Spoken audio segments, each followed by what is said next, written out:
各位同学，大家好，这里是 TJ 国营电学教室。今天上的是台电105年电子学选择题36题到40题。36题，如右图所示电路，贝塔等于100，VB1等于0.7，IB 等于0时，VCB 为多少？我们要先知道 VB 跟 VC 的位置。VB 的电位在这个地方，我们可以先求。我们直接做分压，得到1.5伏特。那我们可以再求这个 VB1 会等于0.7，它会等于1.5去减掉 V1，所以 V1 我们得到0.8。I1 就是用0.8去除以2K， 会得到0.4 mini。VC 的电位在这里，所以说我们会得到 VC 会等于15去减掉0.4去乘以这个去乘以这个8，所以说这边我们得到的是11.8。那过来呢，我们要知道这个 VCB 的话，就是用 VC 再去减掉 VB， 所以这边算出来等于10.3，所以答案选 A。37题，如右图所示电路，贝塔等于100，VB1 等于0.7，VT 等于25 mini， 问 R 派为多少？R 派会等于 VT 去除以 IB，IB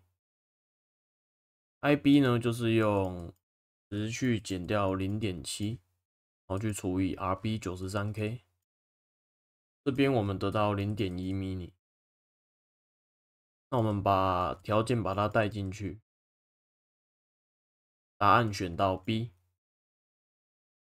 38题，共射极放大器加入射极电阻，但不加入射极旁路电容，下列叙述何者正确？这个射极旁路电容通常都是跟电压增益有关系，共射极的电压增益大约会等于 RC 去除以 R1。那没有加入电容的情况下，代表这个电阻不会被短路，所以电压增益会下降。答案选 A。39题，有一个 RC 串联电路，由电容器两端取出输出讯号，那它这个电路为何种滤波器？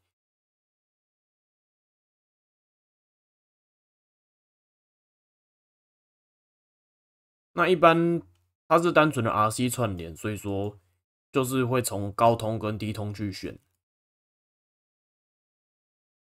那我们要怎样才能把这个讯号直接输出过去？那这一个电容我们就要让它开路嘛，要不然它短路的话，你的讯号就会从这边过来，然后又跑回去，它就没有办法输出。所以说，要在怎么样的情况下可以让这个电容开路呢？很明显的就是把它的这个频率嘛，它的频率，它的电阻越大，代表它的频率越低嘛。所以说，在频率低的情况下，它的这个电容抗它才会变大。我们就是越大越好，让它开路嘛。所以说要在频率低的时候，我才可以。所以说答案我们选到 A， 低通滤波器，在频率低的时候，它的电容抗会上升，让它开路。40题，共膜距次比越大表示，共膜距次比越大呢，表示越能够去消除它的共膜信号。共膜信号是越小越好，所以答案选猪。